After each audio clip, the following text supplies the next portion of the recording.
Vamos avançar aqui, ó. Olha Esquerda maldita!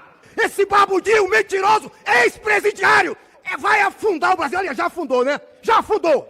Mas que coisa horrível, né? Não dá para ficar ouvindo essa figura patética gritando, né, pessoal?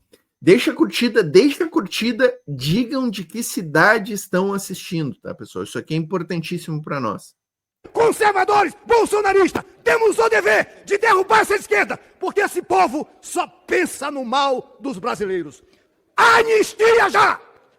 Ministro Alexandre de Moraes, uma menina de 10 anos de idade pediu para o senhor liberar o pai dela e o avô dela, que foram presos sem culpabilidade nenhuma, ministro. Abra o seu coração, ministro, e solta esses presos que não têm culpa nenhuma. Até quando?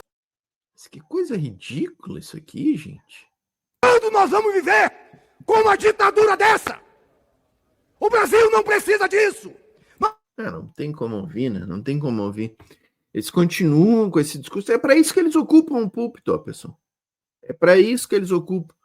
Olha só. Dizer que teve tentativa de golpe no Brasil. Não teve um canivete, não teve uma faca, um revólver, uma metralhadora, um tanque na rua, nada.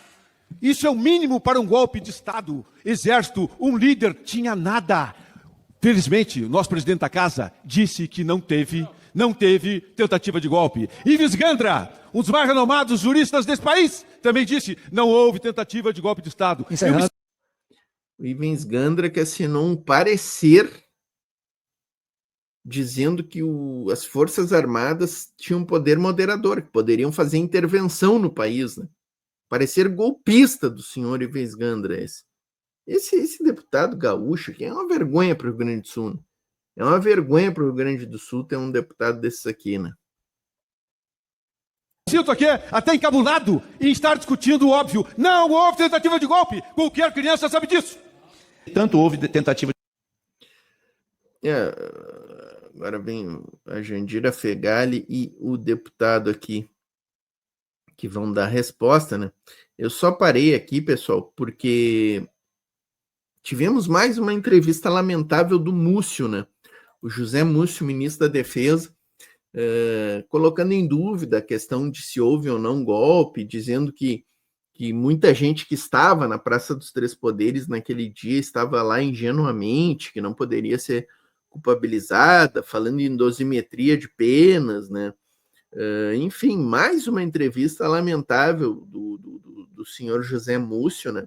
A gente nem vai pedir aqui, reclamar que o José Múcio saia do cargo, porque ele inclusive já falou coisas piores, né, pessoal? Já falou coisas piores do que essa entrevista. Eu assisti ao vivo ontem essa entrevista e até achei que dentro do contexto do que a gente tem desta figura patética, eu achei que o que ele falou ontem não foi tão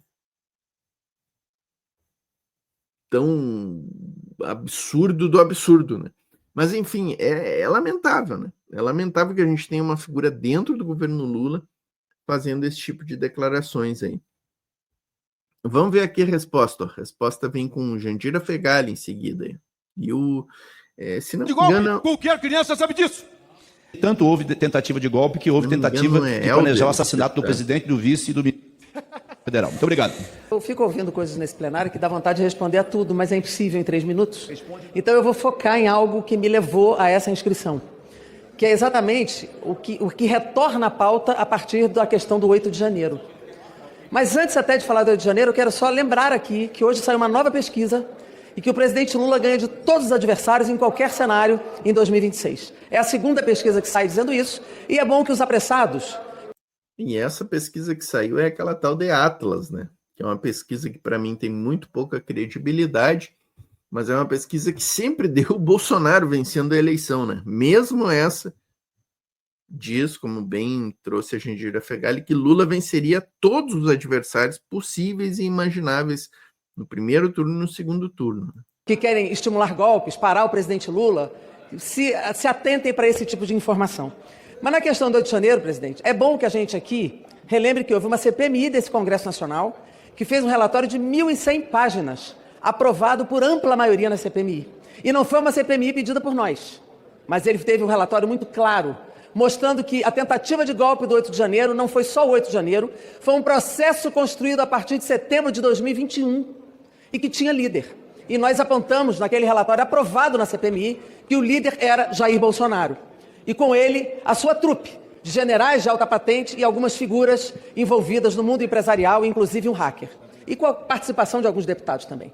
A Polícia Federal chega à mesma conclusão depois de 2 anos de investigação e diz: o líder principal da tentativa de golpe foi Jair Bolsonaro. E agora a PGR está para apresentar sua denúncia, que eu espero e tenho a convicção de que irá no mesmo caminho.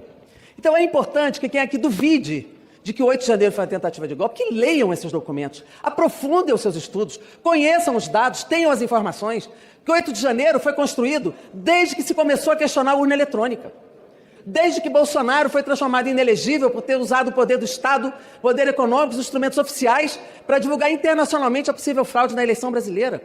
Desde que ele tem, inclusive, vários processos. Bolsonaro está sendo indiciado também por corrupção. Vamos repetir a palavra corrupção nas joias, corrupção na vacina e mais outros 22 processos.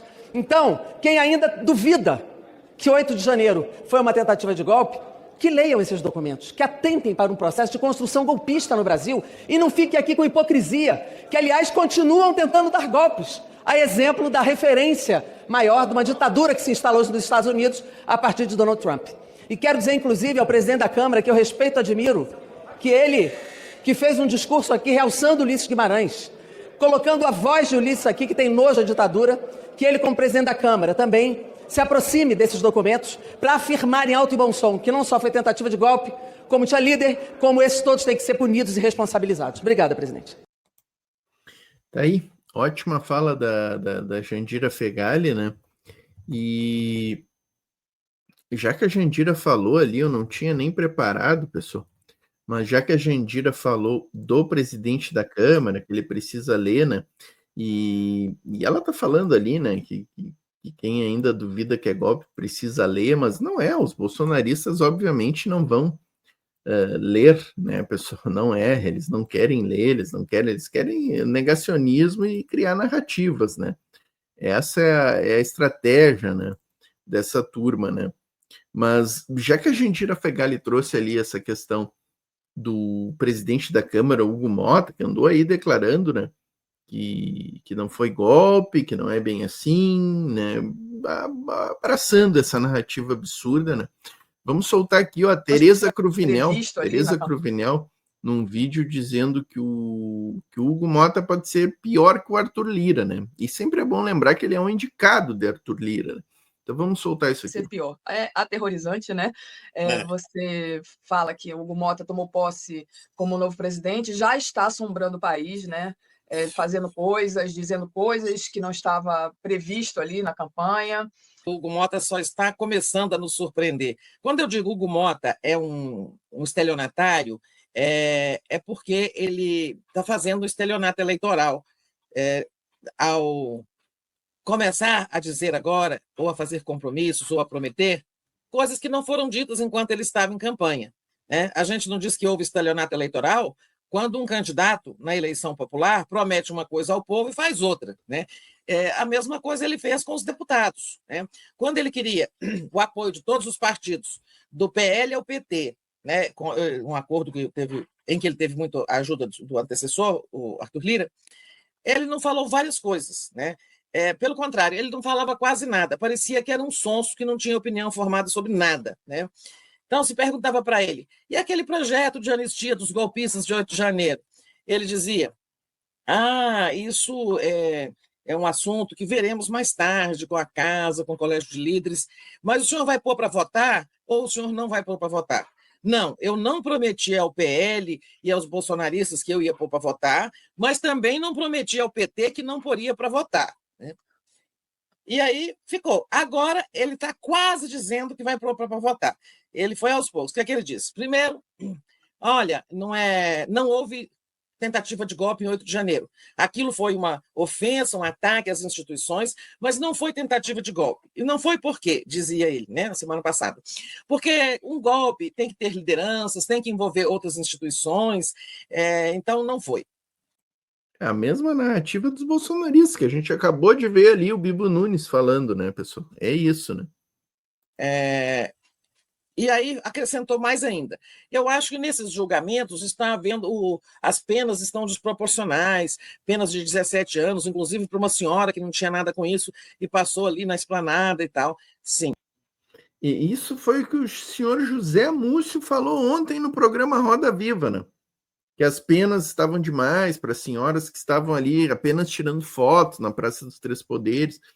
É um absurdo, né, gente? É um absurdo o José Múcio dar esse tipo de declaração, né?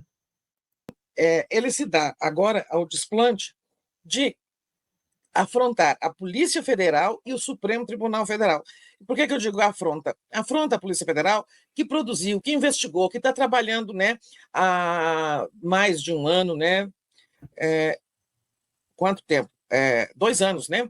O 8 de janeiro foi em 23, 24, nós já estamos em 25, tem 2 anos que a Polícia Federal investiga a tentativa de golpe, e ela concluiu que foi uma tentativa de golpe, né? Num relatório muito denso que já foi apresentado, mas ainda há investigações que estão em curso, que vão gerar um relatório adicional, um adendo ali.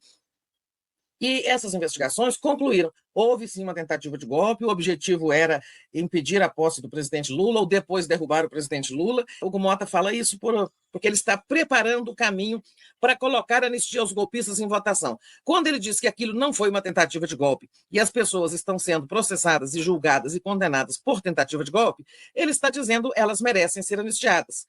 E quanto à desproporcionalidade da pena, ele mostra não conhecer nada disso de direito, porque essas penas ficam altas porque são muitos crimes. Então, as penas são somadas. Tem tentativa de derrubada violenta do Estado Democrático de Direito, aí soma-se isso com depredação do patrimônio público, e soma-se isso com outras coisas, e vai se formando uma pena grande, né? 17 anos, sim, tem muita gente condenada a 17 anos. Agora, não tem inocente, não. Essa história de uma senhora coitada que não tinha nada a ver com isso, o Supremo já inocentou 2 pessoas porque comprovou que elas eram moradores de rua, né, gente que estava ali, não tinha nada realmente a ver com o peixe, e foram presas, né? Quem fala esse tipo de coisa, né, pessoal, está desrespeitando aí a PF, o próprio Supremo Tribunal Federal, desrespeitando os julgamentos, né, do Supremo, ao fazer esse tipo de alegação. E importante, né? O que o Lindbergh falou antes, no vídeo que a gente assistiu antes, é bem importante em relação a essa questão da importância da gente ter esse julgamento rapidamente, né?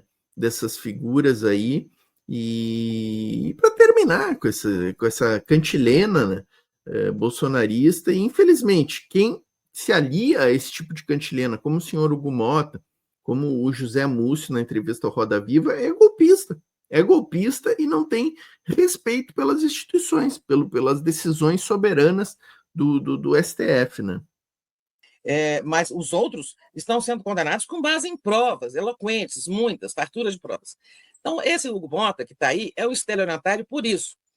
Ele está fazendo o oposto, né, do que ele prometeu, ou então ele omitiu as suas intenções, né, quando era candidato. Ele já está achando assim, olha, realmente 8 anos de inelegibilidade é uma eternidade, um tempo muito longo, né? Estou falando daquele projeto que reduz de 8 para ter 2 anos o tempo de inelegibilidade de políticos condenados por abuso do poder político e do poder econômico em eleições. É o caso do Bolsonaro e do Braga Neto, que ficaram inelegíveis, né, por decisão do TSE, acusados deste crime. É isso. Gosto muito da Tereza Cruvinel, jornalista excelente aí do 247, né? E essa flexibilização da lei ficha limpa, pessoal, a gente trouxe ontem aqui no canal Sérgio Moro defendendo isso lá no Senado, né? O paladino do combate à corrupção, né?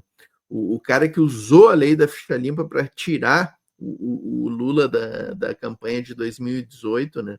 E tá aí agora, tá aí querendo a flexibilização da lei da ficha limpa, essa questão dos prazos aí.